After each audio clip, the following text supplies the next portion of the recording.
Secret She Kept by Cathy Gohlke, narrated by Morgan Hallett and Suzy Jackson. Chapter 1. Hannah Sterling, November 1972. A summons to the principal's office had the same effect on me at 27 as it did when I was 7 and 17. Giant bass drums struck and rumbled my insides. Crashing cymbals raced my heart, all as loud and out of step as our high school marching band's rehearsals for the Christmas parade. I'd grabbed my bag of sophomore essays to grade over the Thanksgiving weekend, desperately hoping to get an early start up the mountain to Aunt Lavinia's, when the order to report to the office crackled over the loudspeaker.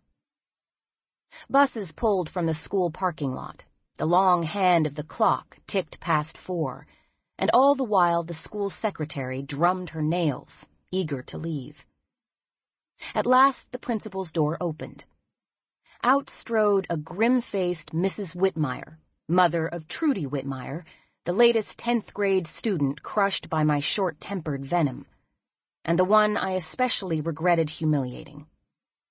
Mrs. Whitmire swept past, ignoring my half-smile. I swallowed cardboard. "Miss Sterling, come in." Mr. Stone, 6 feet 2 inches tall, with broad linebacker shoulders that filled his office doorway, dwarfed me as I squeezed past. "Take a seat." Grown women should not be terrified by school principals.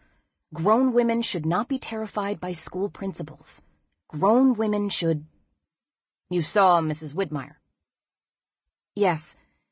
Mr. Stone, I'll apologize. She's not the first." He sat on the front of his desk, 2 feet from me, arms crossed. "We've talked about this before. You assured me you'd get it under control. This isn't working, Hannah." At least he's still calling me Hannah.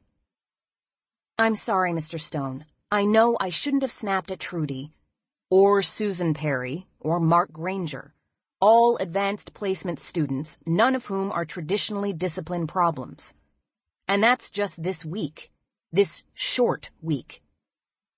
"I know," I acknowledged. "If it had happened once, I'd say forget it. Twice, apologize. But this snapping and ridiculing has gotten to be an ugly habit. Not good for the students, not the ones on the receiving end, and not those who witness it. I don't know what's going on, but it's got to stop." I bit my lip. I'm turning into my mother, the last thing on God's green earth I want. "I'm sorry, it won't happen again, I promise." "I'm not convinced that's a promise you can keep." "I can. Hannah, stop." He walked around his desk and took a seat, then leaned back, considering. "Last year, you were voted Forsyth County's most innovative teacher." I moistened my lips. That meant a great deal to me, truly.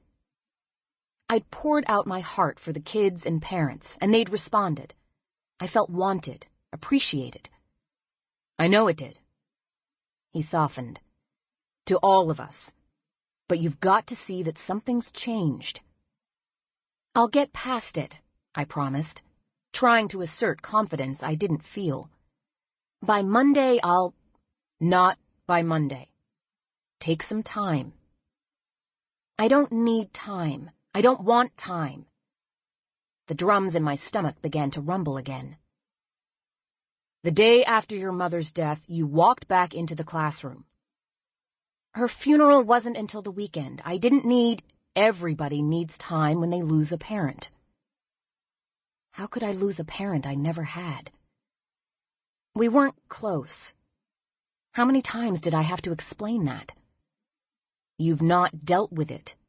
"I don't—" "Go home, Hannah. Take some time and figure this out. Grieve. Grief is nothing to be ashamed of.